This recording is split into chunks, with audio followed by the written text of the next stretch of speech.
Just a quick background about myself. I have been involved with the Laurent House since opening day, which was June of 2014. I got involved as a docent. By nature, I am an extremely shy person, so the fact that I'm excited to do presentations is a huge testament to my passion for the Laurent House. So since 2014, I've continued to get involved in different roles. I've been a board member since 2016. I serve as one of the board vice presidents today. We are an entirely volunteer-run organization, so I am also in charge of our marketing committee, and I also in charge of our tour program. So both running the tour program, training and recruiting docents. My background is that I have a degree in business marketing from a local university here, and I have a full-time day job for a local architectural firm where I'm the marketing person there. So I'm excited to share the Laurent House with all of you. We will open for our season on Saturday, April 10th. We will be open Fridays, Saturdays, and Sundays through October, and then we just open for weekends in November and December. In December, we decorate the house for Christmas. So I would encourage you, come in person. I try to share as much as I can with these photos, but believe me, being in the house in person is the best experience. So I will, let's get started then, okay? So let me just 1 second here, get to my PowerPoint.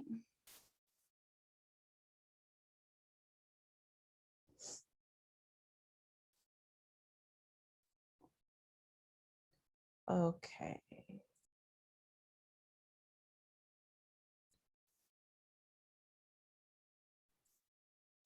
All right, let's see. Can everyone see okay? Perfect, okay. All right, so I'm going to take you on a tour as if I would if you were a guest in person. And one of the things I love about the Laurent House, I really consider it a love story, both the love story between Ken and Phyllis Laurent and their love and care for the Laurent House. And we'll talk about this as we go through. This is the shot coming into the house. So if you were to go on a tour with me, we would gather here in our carport area. Some of the things I will share with you here. The Laurent House is what's called a Usonian home. For those who have not heard that term before, it's spelled U-S-O-N-I-A-N. It's to be an acronym for United States of North America. This was Frank Lloyd Wright's idea of what architecture should be for the middle-class American.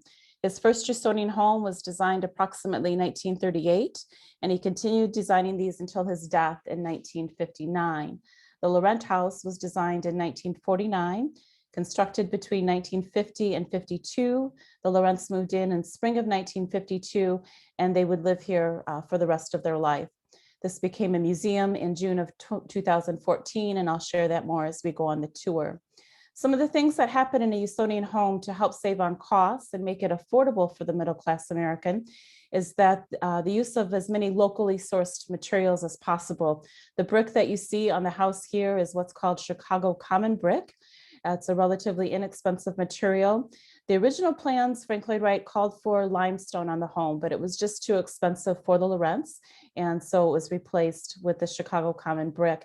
As you can see at the bottom there of the picture, there's some spalling on the bricks. We since have had that repaired. The Chicago common brick really doesn't fare very well in the Northern Illinois winters. The wood that you see used throughout the home is what's called a red Tidewater Cypress. The cypress trees grow in the swamp areas of the Southeast United States, so not a local material, but selected by Wright because of its properties. It's mold-proof, warp-proof, insect and water resistant, just an excellent building material. We're actually told in our training program that at one time the Army used the cypress for shipping containers, so it used to be a very inexpensive material, but today it's pretty costly. The other things happening in a Usonian home is that it is designed, all Usonian homes are designed on a grid system, and I'll explain that a little bit more as we go through. The area to the right of your photo is the carport area. Wright did not believe in garages, and so that is where the Laurents would keep their car, was off there to the right. Also the flat roof that is customary in a Usonian home. There are a few Usonian homes with peaked roofs, but the majority have a flat roof, so there's no attic, no basement, another cost-saving measure. This is Ken and Phyllis Laurent. This is one of their early, actually this is a honeymoon photo of the two of them. They had a true love story. They met here in Rockford, Illinois at a local church called Trinity Lutheran Church, where they maintained a lifelong membership. They were married in 1941. Let's see, I guess I can show this a little bit here. In 1942, Ken Laurent was drafted into World War II. He served in the United States Navy. And fortunately for him, he did not see battle. That's them off on the right there at their apartment in California. She was able to go and be with him. He was actually stationed in San Francisco, and his role was as a quartermaster, and so did not have to see battle. And I'll talk a little more about why this newspaper photo is here. So for the Laurents, he was in the service then from 1942. We're told by his daughter that on March 17th, 1946, he was released from the service, and he and Phyllis came back to Rockford ready to begin their life and start their life as a young married couple. Within just a few months of being here, we're told that towards the end of the time of his service, he was having a lot of back pain. We're told that he did see a doctor and have it checked, and they did some x-rays. They couldn't find the cause of it. He was attributing it to carrying a heavy gun, carrying a heavy mail pack, different things like this. By May, we're told it was Memorial Day weekend. So just from March until May, the pain was so intense that at the time when they came back to Rockford, Ken and Phyllis were living in an upstairs apartment. And just to get to the apartment at the end of the workday, he was in so much pain, he had to crawl up the stairs to get to the door. We're told that Phyllis was so concerned that she called an ambulance for him. They took him to our local hospital, where that evening he was diagnosed with a spinal cord tumor. The surgery was done to remove that tumor. It was successfully removed. It was not cancerous, but it is the surgery for that tumor is what left him paralyzed from the waist down for the remainder of his life at just 26 years of age. So from that point forward, he was classified as a disabled veteran, which also helped to give the Laurents some special monies to be able to afford the Laurent house. The government, this is what this newspaper article is about. The government passed, the bill was actually passed in 1948. This article is dated 1946, but in 1948, the government passed what's called the Specially Adapted Housing Program. That was a government matching grant of up to $10,000 to either rehabilitate an existing home or to build new. So what happened after he had the surgery in Rockford, after about 6 months and he was stable, he was sent into a veterans hospital in Maywood, Illinois, near Chicago, to begin to rehabilitate and learn how to live life using a wheelchair. We're told at first that he was given hope he would be able to walk again, but he never was able to walk again. He could stand for short periods of time when he was younger, but eventually as he got older, he could no longer do that. He would live at this veterans hospital for close to 5 years, so a long period of time. During the time that he was there, so this is an excerpt from a letter. This comes from September 1948, so 2 years after his surgery. During the time that he was at the hospital, Phyllis went to move in with her parents, who lived in a typical bungalow housing of that time. So as you can imagine, there are stairs to get up to the front door. The doorways are narrow. The bathroom is upstairs. So when he would come home to visit, he would find it very humiliating. And so he began to spend more of his time at the Veterans Hospital, and Phyllis would come and visit him there. So early on, it became a problem, an issue, that they realized that they had to somehow find a solution of what would be good housing to accommodate them and this disability, this paralysis that Ken was dealing with. So what happened was in August of 1948, Phyllis received a gift subscription to House Beautiful magazine, and the first issue that she received was on a home owned by Lauren Pope. And today that home, if you've heard of it, it's actually a museum. It's called the Pope Leahy Home. It is a Usonian home that is a house museum located outside of Washington, D.C. But at the time, Lauren Pope was a newspaper publisher, and he was so in love with his home, he wrote this article for House Beautiful entitled A Man's Love Affair with His Home. And in it, he extols the virtues of living in a Frank Lloyd Wright designed Usonian home. So we're told that Phyllis was so intrigued with this that she shared the article with Ken, and he decided to go back to the library at the Veterans Hospital and read Frank Lloyd Wright's autobiography. And I don't know if any of you in the group have read Frank Lloyd Wright's autobiography. As a longtime docent, I've tried several times, and it's a very heavy, thick book, and also it's a pretty boring book, so I haven't gotten very far. So I love that Ken Laurent got through this, and he really enjoyed it. So After he reads Wright's autobiography, he decides to write him a letter. I love, again, the courage of young people to do this. At this point, Wright is in his early 80s. So certainly if someone knew about architecture and design, they would have known Frank Lloyd Wright's name. He was designing the Guggenheim at this point, had many famous works behind him. We're told that Laurence had never heard of him before this article. So these are excerpts from this first letter that Ken Laurent wrote to Frank Lloyd Wright. And can everyone read this okay on the screen? This is the excerpt here. In the August issue of House Beautiful, my wife and I, just one second, let me move this out of the way. My wife and I read the article by Lauren Pope about his Frank Lloyd Wright home. It intrigued us, to say the least. Our interest was sufficiently aroused to warrant further investigation of this man who could design and build a home that a family could fall in love with. In the library, I found 2 books, Built in the USA and the autobiography of Frank Lloyd Wright. I am now reading the latter and I'm thoroughly enjoying it. To give you an idea of my situation, I must first tell you that I'm a paraplegic. In other words, due to a spinal cord injury, I am paralyzed from the waist down, and by virtue of my condition, I am confined to a wheelchair. This explains my need for a home as practical and sensible as your style of architecture denotes. So what I love is that within 2 weeks, Wright actually sends a letter back. And in the letter, he writes just 2 lines. I'm not sure if I have that. I didn't copy that here.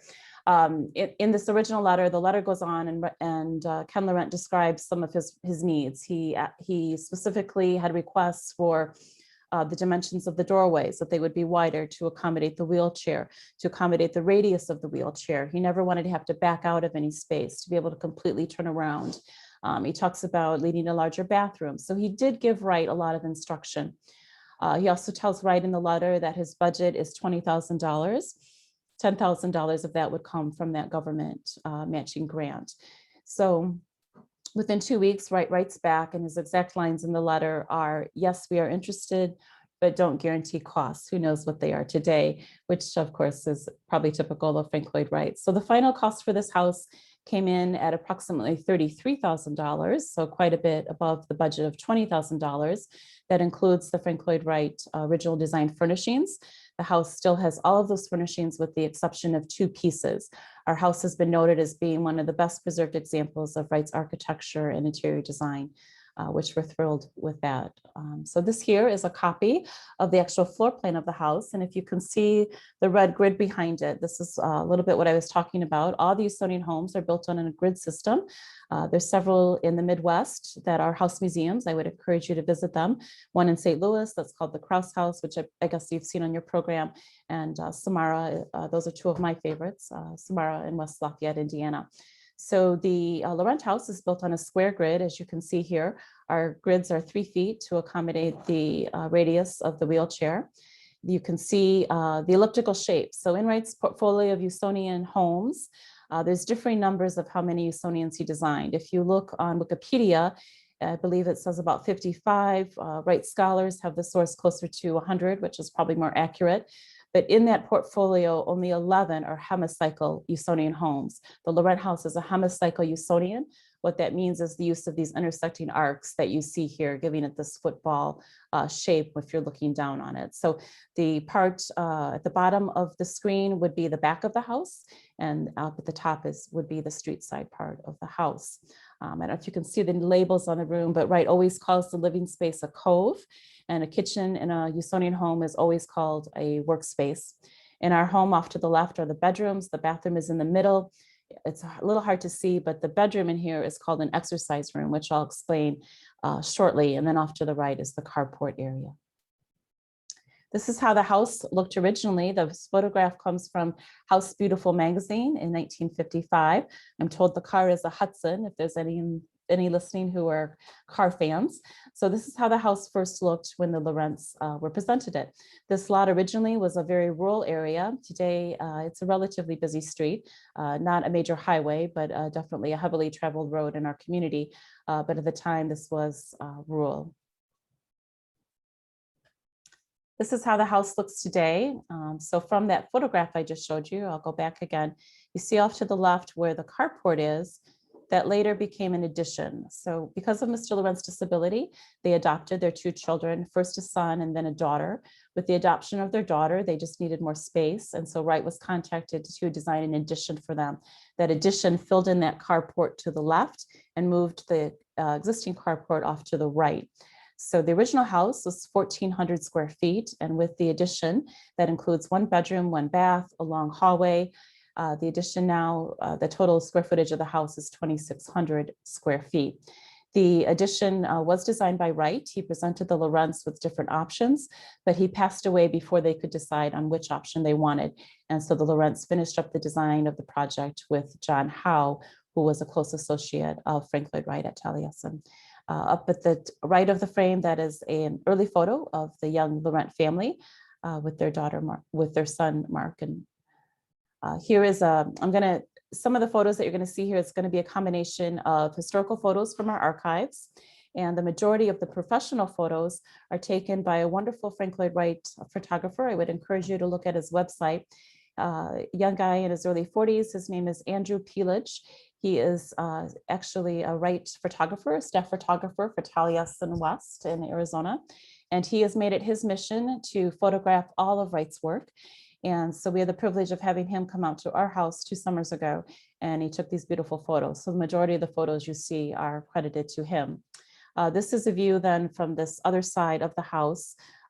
Here at the end here that you see, that's looking into the daughter Jean's room at the end of that addition. So this is just a guest photo that was taken here. I wanted to show you the front door. So we're gonna, as if we were on a tour, we're going to go into the front of the house. This fixture on the right, that is a Talisman lamp. The house has 3 of these. I've not seen another Usonian home with such with a full Talisman lamp like that. I believe that's about 6 feet high. And the Laurents have 3 Talisman lamps in the room. If you're not familiar with that, Talisman comes from the name of Wright's home and design studio up in Spring Green, Wisconsin. He first designed the lamps there. They are to imitate nature. So you can see how it's closely resembles a tree with the trunk, the branches, the leaves. These are common in Usonian homes. Whatever the grid that your home is on. So as I mentioned, ours is a square grid. Whatever your grid, that shape is reflected in your lights above. So you see our recessed lighting. We have 80 of those recessed square lights, and it's also reflected in the shape that is in your Talisman lamp. So you see we have a red square there. As you come inside, this isn't, it's hard to explain the picture here. These are 2 screens. I put the photos right next to each other. 3 of the unique pieces that are in the Laurent house, which I have not seen in other Usonian homes. We have 3 beautiful custom plywood screens that are designed by a Chinese artist named Ling Po. Ling Po was an architectural renderer for many years at Taliesin, responsible for many of Wright's beautiful hand renderings of his work. And the Laurents commissioned him to design 3 screens for them. Each of these screens has a little note at the bottom right-hand side, and it was in 1990 that the Laurents commissioned him to do this. The Laurents had an affinity for Oriental art and design. During their lifetime, they welcomed 9 busloads of visitors from Japan, became pen pals with many of them, and were told by the grandson that that was the force behind them reaching out to Ling Po and asking him to design these screens. So the screen on the left is an abstract depiction of the pond. It's at the back of the house. The screen on the right is to depict the dormitory headquarters at Taliesin. And then there's a 3rd smaller screen that is in their master bedroom, which is an abstract of the floor plan of the house. As we come into the entryway, this is what you would see here. I kind of zoomed in so you could get a close-up of the Talisman lamp that I talked about. So we have an entry table here in our entryway, designed by Wright apprentice John or Jack Howe. If you know a little bit about him, he was an amazing architect as well. After he left Taliesin, he went up to the Minneapolis-St. Paul area, where he was a residential architect and designed many beautiful homes there. A documentary came out a few years ago about his life. So if you're interested, I would certainly look for that. His work is very beautiful. The Usonian homes are also termed a lesson in horizontality. That's one of the things I love about this house. If you look here, you can see behind you in the background, the horizontal line in the board and batten. It's picking up everywhere throughout the home into the shelving that is consistent throughout the entire home. This is a photo of the daughter Jean's bedroom. So we're into the addition of the house. Our house has two of these inverted corner windows that you see here. The original plans, we show that those were called to be mitered together, and maybe you've seen that in some of your other Frank Lloyd Wright presentations. By mitered, that would mean there would not be a wood frame around it, but the glass panes would just come together, really giving a beautiful seamless view into nature. In all of Wright's work, he was working with a concept called organic architecture, and some of you may know what that is. It's really a broad term. How I describe it to people when I'm giving tours is just a subtle blend between nature, between the interior and the exterior, trying to blend the line between the two. Wright always believed in enhancing the site with his property. He never wanted to take away from the site. So carefully analyzing the site, how to best place the property. You'll see here in the left again, the horizontal lines picking up continuously, the beautiful built-ins with the red cypress. See if there's anything else I can pick up here. I think that's it. So this is consistent throughout the house, all these beautiful built-ins that you see. Throughout the home, I don't know if you can see in the photo, but everywhere in the home, at the edge of those bureaus, on all the doors, with the exception of the front door, Wright is using piano hinges. He loved this for the clean line. It also helps keep with the horizontal line. Ken Laurent worked for a company called National Lock. He was a statistician or an accountant there, and they made piano hinges. So many homes, many Usonian homes that Wright designed after Laurent House, those piano hinges and the other hardware came through Ken Laurent from National Lock. This is a picture of the bathroom that was designed just for the daughter. And again, this is a guest photo, so the quality is just average, but I wanted you to see the space a little bit here. That tub over there is what's called a princess tub. This was common in some Wright Usonian homes. So this bathroom is just for the daughter. This wasn't to be accessible by Ken. These original fixtures are all still in the house. Now we're going into the main part of the house. This is what we consider our stellar shot here. I also like to point out the entire house is to be designed from the point of view of Ken Laurent in his wheelchair. So this is the only house designed for someone to be ADA accessible. Our ceilings are very low, 7 feet 2 inches, and everything is a little bit lower. The furniture is designed a little bit lower. Everything is to be designed to accommodate Ken Laurent. So if you would come into our entry hall, you would go to the right and you would come into this area here. Let's see if there's anything else to show you here. I love if you can look at the background there, you see just the beautiful reflection of these recessed square lighting. The house is amazing at twilight. When it's not COVID, we offer a twilight tour on a Saturday evening, usually the end of the month in June, July, August, and early September, as a chance to experience the house at twilight. We also invite a local caterer to come on site, offer heavy appetizers and a cash bar. And it's about 3 hours on the site to really enjoy the property as if you were a guest of the Laurents. This here is what was their original dining area. The area here to the right, you see where Ken Laurent is sitting. The house has two of these, we would consider it a couch, but in Frank Lloyd Wright's term, they're called banquettes. So a built-in couch. There's a seating underneath, the cushions lift up. And I'm sorry, there's storage underneath, the cushions lift up, and there's plywood doors underneath for storage. But you can see by the height of them, these were easy for Ken Laurent to transfer from his wheelchair onto the banquette. Here's another view of that cove area. We have approximately, I believe it's 8 of these plywood tables, cypress tables, I'm sorry. They are called origami tables. And then you see little hassocks. We have 12 of those in the house. The original color scheme in this room was to be that of autumn leaves. So it was avocado green on the couch, hassocks were burnt orange, chairs were harvest gold. Phyllis upgraded to this color around 1990. She would not make any changes without contacting Talisman. So even though this was a change, this is still a Frank Lloyd Wright designed fabric called Imperial Triangle, designed by Wright originally for the Imperial Hotel, manufactured by a high-end fabric company called Schumacher that still exists today. You see there in the fireplace. So Wright always believed that the fireplace was central to any living space. And as the case here, we have a beautiful large fireplace. And even the grate in the fireplace was designed for Laurent House. It's not unique. I believe the grate is the same as what you would find at Samara, but it is a design by Frank Lloyd Wright. Another view then looking to the back of the house from that cove area. The lighting that you see pictured here is all specified for the house from Talisman. The brass lamps, there's one to the middle of the picture and off to the left. Those come from a high-end lighting company called the Nessa Lighting Company that still exists today. The light at the right, it's a little hard to see, but it's a Cherokee red color. So there's one there, a floor lamp. And then in this picture, you see one hanging on the wall. Those come from a mid-century, I believe, German lighting designer. His name is Kurt Versen, V-E-R-S-A-N, if you wanted to look up his work. I'm sorry, V-A-R-S-E-N. He did beautiful designs as well, lighting, furniture, different things.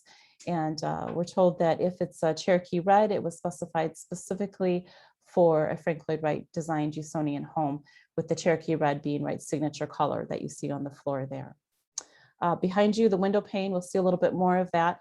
Every other pane is a French door designed to open out, allowing for a beautiful breeze to come in. That whole wall is about 55 feet long. Another view of this cove living space at the banquette, looking out. So that view looks out into the carport. Wright was very influenced by the time he spent in Japan. So in Usonian homes, you're going to find windows that are the shape of what would be a Japanese woodblock print. So you see 3 here, and we'll see 3 further on. You see another Talisman lamp there on the left. And this goes around the corner into their kitchen area here.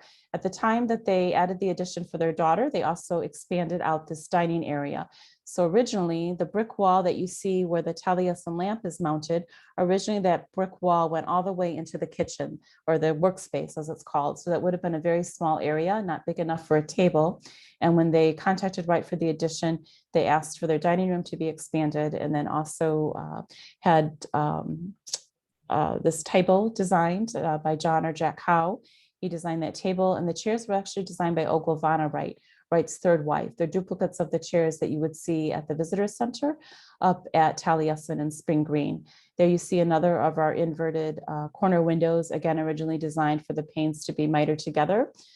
Through the years, the Laurence replaced the single pane glass with insulated glass. At that period of time, insulated glass could not be mitered together. So we believe that that's the reason there's a frame around it. That's our understanding anyway. This here looks into the kitchen. My photos on the right are how the kitchen looked originally. So the top right photo comes from House Beautiful magazine, 1955. That white appliance that you see there is actually what's called a hot point electric sink, one of the beginning dishwashers. So the part that looks like an oven door is actually the dishwasher, and then to the left is the sink. The bottom right, you can see a little bit more of that on the edge, a color photo there. The original countertops in the kitchen were this Cherokee red color. Sometime in the 70s, Phyllis replaced it with this avocado green color. At some point, the foundation would love to bring it back to that original Cherokee red color. So you see in the kitchen here, again, the horizontal lines all picking up at the same places. There's a skylight in the kitchen, which provides beautiful light, natural light.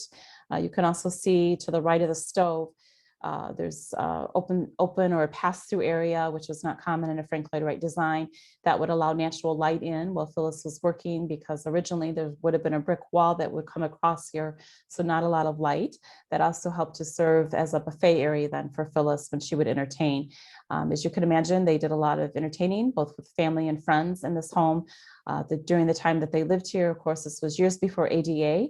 And even today with ADA accessibility for someone in a wheelchair, there's still a lot of places that it's hard to go.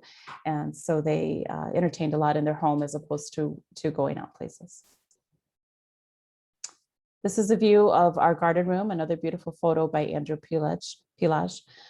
This is what's called the garden room. So one of Ken Laurence's requests was that he wanted a wide hallway so that he could just turn around his chair, not have to back up. And so Wright said, I'm going to turn that into a room for you, into a space. So on the plans, this is called the garden room. It's my personal favorite.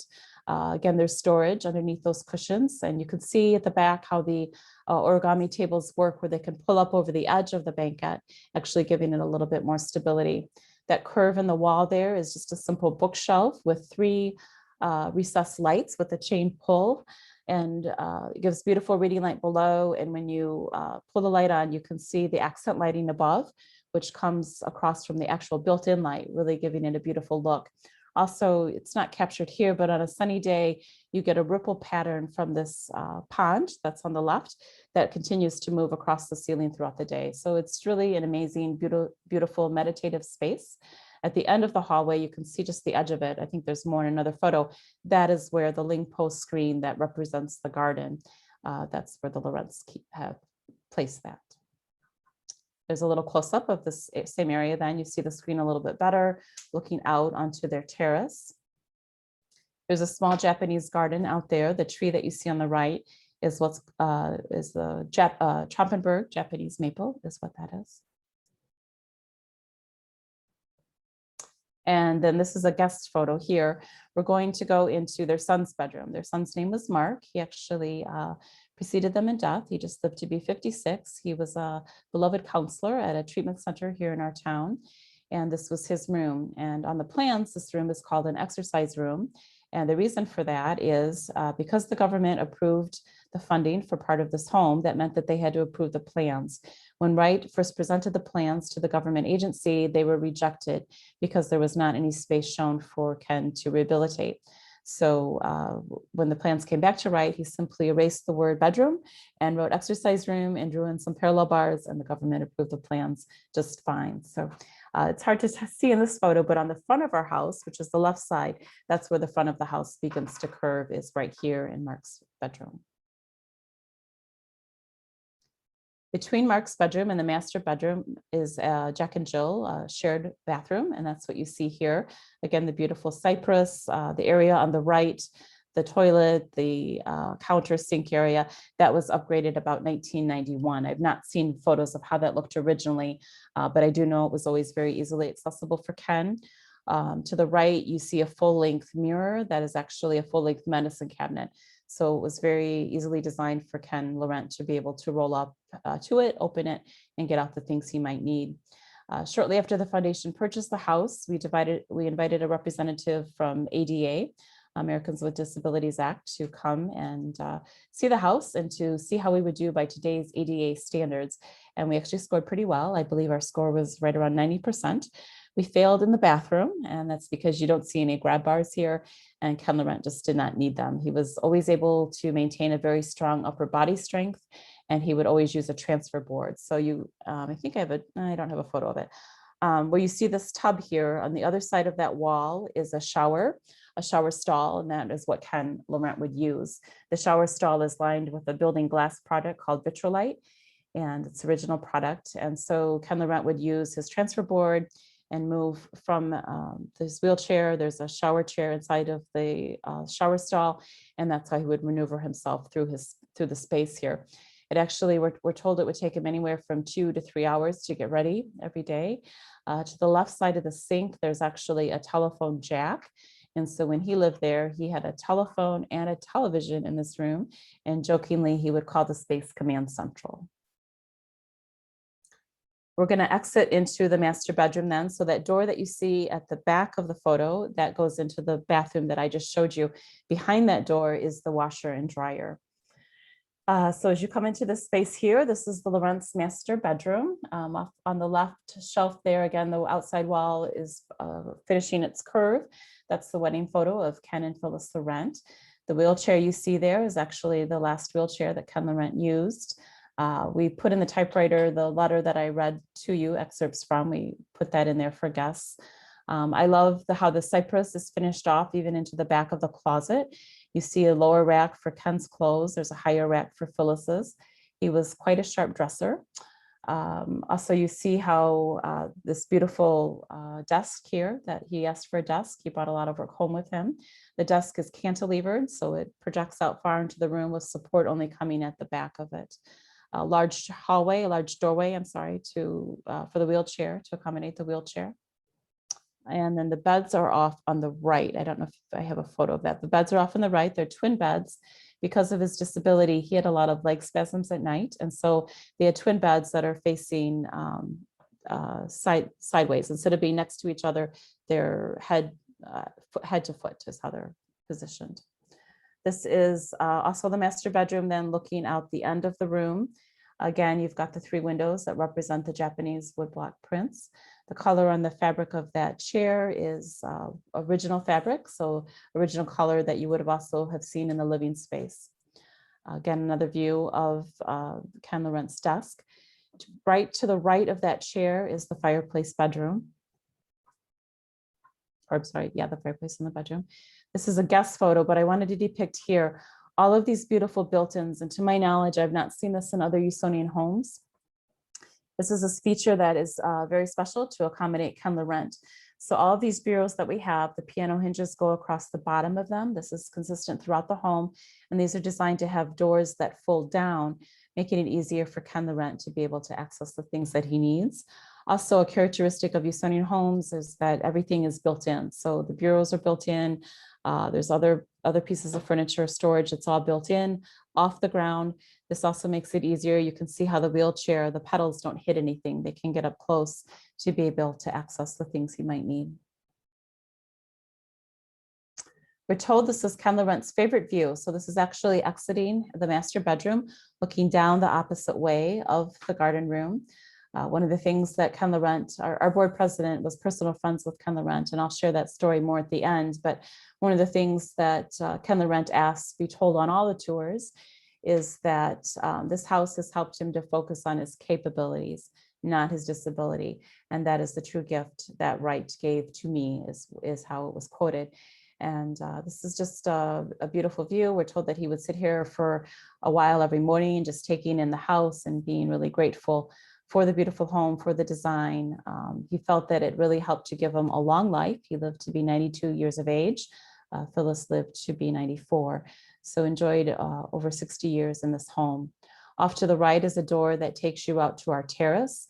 Everything is at grade. So the front door, everything is at grade. There's no stoop, there's not any stoop that goes from the carport into the house. And if you can see here, again, everything is at grade. So Ken could easily maneuver from the front carport in through the house, out through this terrace here. The terrace leads around the back of the house and goes back around to the carport in the front.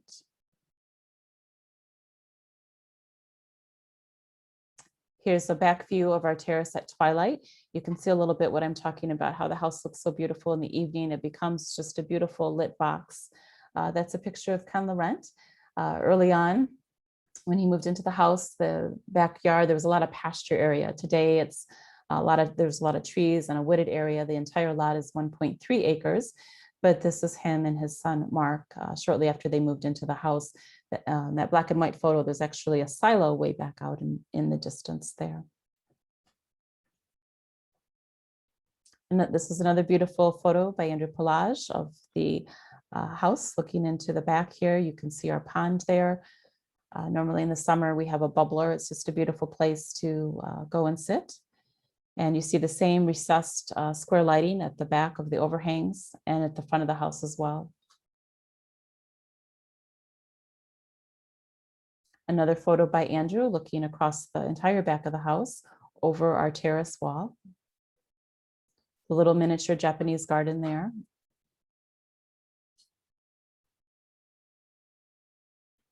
And this is a photo by a Rockford photographer named Nels Ackerlin. I wanted to try to give you a more photo of the entire yard, and you can see the trees. That's just a beautiful wooded lot, and that's more of an overview of the back of the home. This is the angle from the master bedroom. So as I showed you from the master bedroom, looking out with those three windows that look like the Japanese prints, this is looking in then from the outside into the master bedroom. There on the left, then you see where the curve on the front of the house is.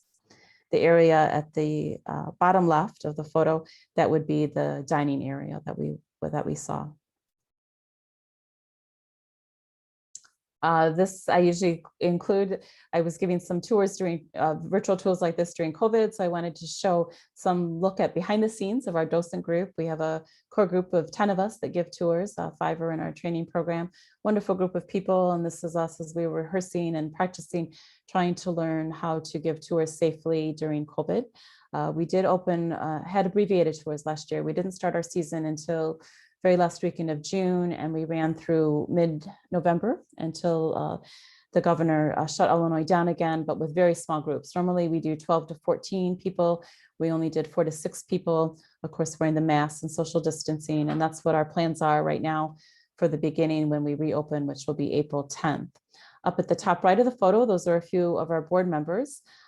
We were recognized and added to the Illinois Frank Lloyd Wright Trail. This has probably been approximately 4 years now. Our founder is the man in the red shirt there. His name is Jerry Heinzroth. At the top photo is Jerry Heinzroth. The bottom photo is one of our docents giving a tour to an international guest. I wanted to share that we get a lot of people from all over the world, not just the Rockford and Chicagoland area, but across the country and around the world. And it's really a privilege. I've been born and raised in Rockford, and I love to see people come from all over to come to our town just to see this beautiful home. And I guess that's it. I think, let's see, I just wanted to say one more thing. I'll go back and show you a beautiful photo while I talk here. Let me see, my favorite is, I'll show you this one here. So I just wanted to share as I end my talk before we open up for questions, just quickly, how we became a museum and how we function, what our nonprofit organization is. So the man that I showed in that picture, Jerry Heinzroth, he was a personal friend of Ken and Phyllis Laurent for the last 10 years of their life. And Jerry and his wife are today in their late 70s. Jerry has had a lifelong love of Frank Lloyd Wright, of his work of the apprentices. His knowledge of all of Wright's work is really at a scholarly level. So he had the opportunity to meet Ken and Phyllis Laurent and enjoyed a 10-year friendship with them. And it was through this friendship that Ken Laurent and Jerry Heinzroth began to develop the idea of this house becoming a museum. The Laurents were concerned what would happen to this house when they could no longer live here. They cared for it meticulously. Also, their retirement money was really mostly tied up into this home. So at different points, it was put on the market. And I think one point it was at 1.5 million, which was too high for our community. So it didn't sell. Ken Laurent, so two things are going on simultaneously. Ken and Phyllis's physical needs are deteriorating. Jerry Heinzroth is trying to build a board, raise the money to try to be able to purchase the house from the Laurents to turn this into a house museum, which was the dream that Ken wanted too. As much as he wanted the dream, he also needed as much money as he could from the house to be able to secure the retirement living that he and Phyllis were going to need. So these two things are going on simultaneously. And what happened was, it was November of 2011, Ken Laurent received a call from a high-end auction house out of Chicago, promising him a large sum of money if he would auction the house and its original Frank Lloyd Wright design furnishings and drawings. Reluctantly, Ken Laurent agrees and gives Jerry Heinzroth this phone call. And Jerry said, I will say, I can still feel the sick feeling in the pit of my stomach, knowing that in 30 days, the house is going to auction. In order to go to auction, I had to have $500,000. And in 8 years, I had raised $8,000. So definitely a grim situation. So what happened at that point is when I became aware of the project, Jerry Heinzroth, who's now is considered our founder, he is fantastic in sharing his passion for the house and in raising funds. He's probably raised close to $2 million for our organization. So in that 30 days, he made pleas to our city council, our county board. He found tourism money with the state of Illinois. Individuals reached out in our community. It was amazing. Within 30 days, he did raise that money. So in December of 2011, Jerry Heinzroth and beginning board members went to Chicago to the auction house. We were told that there was only one other couple who had expressed interest in the home. They actually decided not to bid when they learned the foundation wanted to make this a museum. So Jerry and the beginning board members were able to purchase the house at auction in December of 2011. January 2012, Ken Laurent passed away. So before he passed, he knew this would be a museum. And then November of 2012 is when Phyllis passed away. And we opened for our first tour in June of 2014. We are our own small private nonprofit foundation. We're not affiliated or supported by any other organization. And we exist through our tours, through fundraising, and through special events and grants. So I think that's it then. So thank you. Thank you. I love this place, and please come and see it in person. I think this might be one of my favorite Frank Lloyd Wright houses. Thank you. We've seen quite a few of them. This one seems more comfortable than most. And I'm wondering if that is because of Ken's differently abled body. I hear that from a lot of people, and I love hearing that. And I think it's a combination of things. I mean, I love that a lot of happiness happened here. These are two people who really loved each other. They love their family. This isn't a story. Some of the homes have some tragic stories associated with them. This is not one of them. This gave Ken and Phyllis, because definitely Ken Laurent, a very full and complete life. I love that this house is completely accessible, but there's nothing here that tells you someone with a disability lived here. You don't see any ramps or grab bars. So there was nothing every day to remind him that he had the struggles. I usually share in my tours, I want guests to picture, the time they moved into this house. So they moved in 1952. This is years before ADA. So his everyday job, I had a friend whose sister worked with Ken Laurent, and at this factory that he worked in the office, but just to get to his office space, he would have to wheel his chair through a factory and take a freight elevator. I can only imagine the difficulty in the restrooms. I showed you the closet and the beautiful clothing that he had. We're told that just to get to his favorite men's clothing store downtown in our city, he always had a hand-controlled car, but imagine the struggle even just to drive. So he would wheel his chair to the car. He would use the transfer board, get into the car, fold up the chair, put it behind him, have to do everything in reverse. Just to get into this clothing store, he would have to hand maneuver his chair around an entire city block just to get into a door that he could access. So I just love to imagine the complete freedom that he felt in this home and what it did for his spirit. So We have a bunch of questions, so I'm gonna start getting to them. all right. What is the difference between Prairie style and Usonian? They look so similar to my eye. Oh, Is okay. Usonian just a lower cost version of Prairie style intended for less affluent masses or using less expensive materials?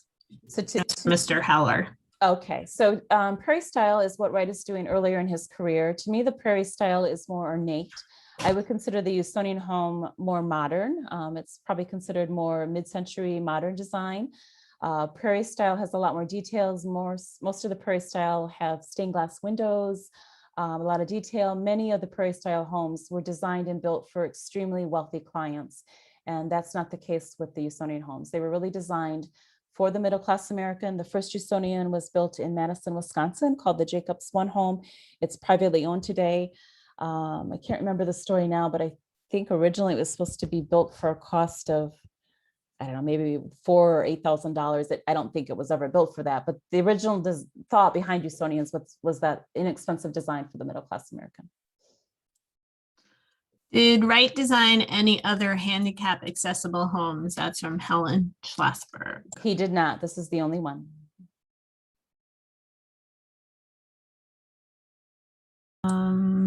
See, what happened to the two missing pieces of furniture? They were sold at auction by that auction house. So towards the end of the Laurent's lifetime, there were different points that they needed money, and they would only put pieces up for auction if there were duplicate pieces. There were actually 4 pieces that were put up for auction. When the foundation purchased the house, we found them all. 2 we bought back, and 2 the owners want too much money for them. They want twice as much as what they paid. So we're hopeful that at one point they will make their way back to our collection where they belong, but we just haven't raised the funds to be able to do that at this point. One is a hassock and the other is a barrel chair. Those are the 2 pieces that are missing. Did Wright design the landscaping? That's from Wert Glassberg. He designed that there would be a small garden there. He did not design the actual garden. The actual garden was designed by a local architect whose name is John Cook, but he did design that there would be a garden there. The pond was part of the original construction. I'm told by the daughter Jean that at first her parents did not put water in that pond because they were afraid the children would drown. So water came later. But Wright did design there would be a garden there, but he just didn't select the plants. Those were by a local landscape architect.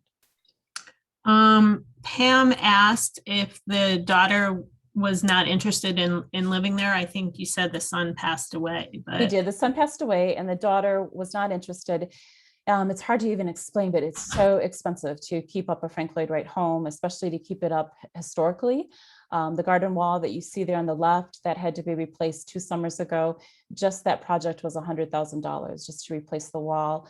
Shortly after the foundation purchased the house, we had to put an entire new roof on the house. I've seen receipts. The Laurence kept meticulous records. So not only do we have all these beautiful letters between Frank Lloyd Wright and Ken Laurent, but we also have all the receipts for work done on the house. And I've had a chance to see many of them. And I was overwhelmed by the number of roof repairs. And so I believe towards the end of the Laurent's life, they really needed a new roof, but could not afford it. So it was patched and repaired and patched and repaired. When the foundation purchased the home a year later, the roof actually caved in, and it was a very expensive repair. And so that delayed our opening, but from 2013 to 2014. So at that point, the foundation had to take out a mortgage on the house to pay for the roof. We did a huge restoration project at that time. Because the roof was exposed, we did work that was meant to be phased. So for example, the security system needed to be installed. That's been installed. All the wiring was original in 1952, what's called Romex wiring. That was upgraded, redone. Ductwork was put in to the roof to allow air conditioning in the home. The Laurents had just been using wall and window units. So that entire project was approximately, oh goodness, close to a $500,000 project. So constant fundraising, repair, okay, it's extremely expensive. So to answer, no, it was just too much. So See, you answered Vicky's question without me even asking it. She wanted to know about the heating system and any major renovations. Sure. So luckily, the heating system is still working great. It's still heated by the original Frank Lloyd Wright design. I meant to mention that. Frank Lloyd Wright is credited with bringing the design of the radiant floor heat to America. He learned about this in Japan. So in the Usonian homes, the footings, when it's constructed, the footings are put in. Then we're told that there is piping for the radiant floor heat, bed of gravel, piping for the radiant floor heat. And then the signature Frank Lloyd Wright color is a red powder that's sprinkled into the cement, mixed in, poured over, and then scored into this grid system. That's how it's constructed. And our heat still works. It's lovely. It's really heated. It's heated very well in the winter.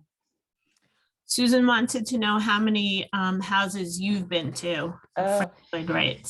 Not enough. How many have I been to? Goodness, I've probably been to maybe only about 4. And what I've loved is this past year, because of COVID, and so many of the sites we connected virtually through a program called Wright Virtual Visits.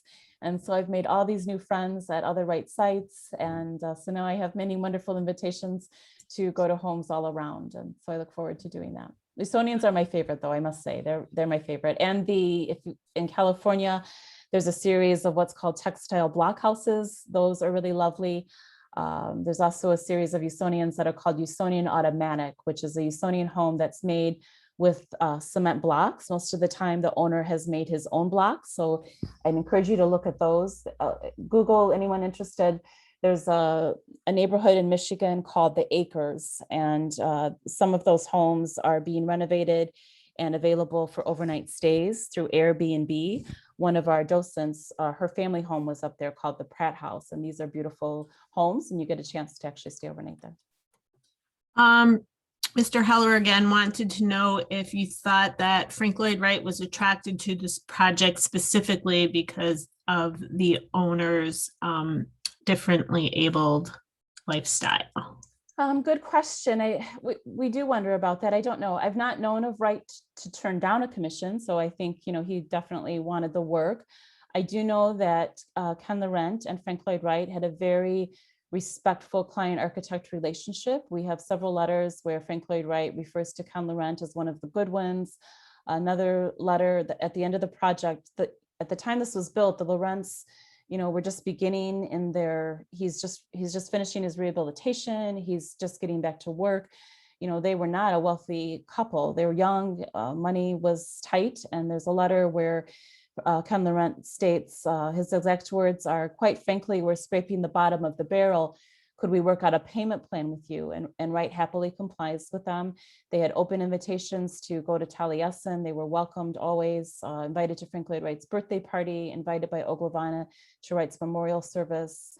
They were known to stop by if they happened to be in the area. So I'm not sure. I would imagine that was probably some of it, that Ken Laurent, he knew I had a docent mention this, that Usonian homes are beautiful and they're designed for the family, but for someone like Ken Laurent, he could not live anywhere. So this really was important to him, and I'm sure Frank Lloyd Wright did understand that. Can you just explain one more time about why the Laurents went to auction and didn't sell directly to the foundation? Sure. It's not that they didn't want to, it's that the foundation didn't have the money at the time. So if you can imagine, two things are going on simultaneously. So the Laurent's physical needs are deteriorating, and that is happening a lot quicker than what the fundraising is coming in. So Jerry Heinsroth is always a visionary. And so as you can imagine, he's trying to share the story. He's trying to get people to buy in, to want to be part of this, to want to give money. That part was going very slowly. And so it was just getting to the point. The Laurents actually had a reservation put down on a condominium in a retirement community. And so they were needing to move. The money wasn't coming fast enough. And I'm from what I understand, Ken Laurent was reluctant to do this, but they needed to go. And luckily it worked out. In our community, this auction was broadcast live it was actually on our local public radio station. And I can remember, this was before I got involved in the project, but I was sort of watching it from afar with interest. And I just remember being at work and listening, sort of on the edge of my seat, like, are they going to get this house? And it's been a wonderful thing. And I love that the Laurents knew this before they passed away. That's a beautiful story. I guess sometimes we wonder why no one wants to live in these houses or buy them, but I guess it becomes really expensive to take care of them. And so without the foundations to sort of keep them in this pristine condition, they'd probably deteriorate and we'd lose them. And I do love our foundation. It's especially Jerry Heinsroth, meticulous about everything is restored accurately. Historically, we use the best in the Frank Lloyd Wright world. For example, the wood needed to be restained. As you can see on this wall here, it gets a lot of sunlight. And so the Laurents took meticulous care of it. They were wonderful stewards, but 60 years of sunshine coming in on the wall, it needed to be restained and re-waxed.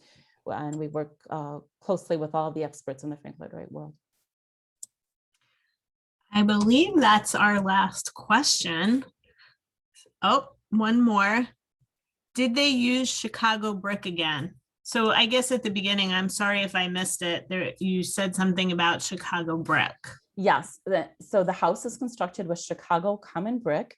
It's actually a very porous material, and it does not weather very well in Northern Illinois winters with the ice and the snow. And so we often have brick repairs where the bricks are spalling. The original plans called for limestone, which probably would have weathered better, but that brought the bid in too expensive, the contracting bid too expensive for the Laurents. And so it was the Laurents who substituted for the Chicago common brick. And we're told that at first Wright was hesitant, but he did like the way that it looked. Have you had on your program Muirhead Farmhouse? Has that been part of your? We have not. Oh, reach out to them. They're amazing. So Muirhead, it's Muirhead, Muirhead Farmhouse is another beautiful Usonian. It's actually probably at least 1.5, maybe twice the size of Laurent House. It uses Chicago common brick as well. And it is lived in by the granddaughter of the original owner. And she and her husband, her name is Sarah and his name is Mike Petersdorf. Very friendly, very wonderful people. And I'm sure they would love to do a program like this with you. He sent me an email about a month ago saying, our bricks are spalling. Could you give us some help and name somebody who could help us with repairs? So it really is a material that does not weather well. That's unfortunate because these houses are so beautiful. Mary Beth, thank you so much for joining. I know it took us a little time to get together. No problem.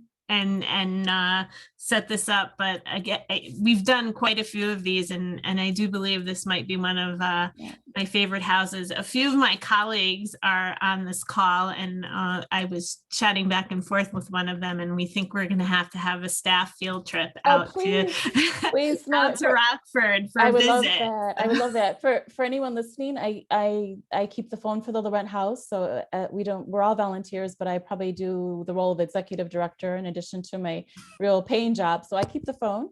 So please call. Our regular tour season is Friday, Saturday, and Sunday. But Hillary, I'd love to do a private event for your group. Thank you. Encourage people to come. You can have some coffee on our terrace and have some lunch or something. It's just a lovely place. Sounds great. Well, thank you. We have a website. We're in the process of updating it, but all the reservations for our tours are at laurenthouse.com. Tickets right now, normally they're $20.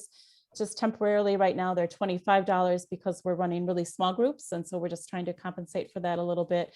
100% of the money goes right back into restoration. As I said, we don't have any paid staff. So when you're coming to visit, you're helping continue with the restoration efforts that we're doing. I just put the link in the chat box again. Mary Beth, thank you so much again for joining us, and to everyone who joined us this evening, thank you. Please visit our website. I also put that in the chat box, jccchicago.org. We've got the 100 most influential Jews of all time on Thursday at 2:00. And our next Frank Lloyd Wright visit will be to the Weisheimer Johnson House, and that happens on March 24th. We also have a tour of the Santa Fe Trail and Jews of New Mexico coming up. So again, visit jccchicago.org. Everything is listed there. Mary Beth, thank you. Take care. Everyone be well and stay safe. Thank you. Thank you. It was an honor. Thank you.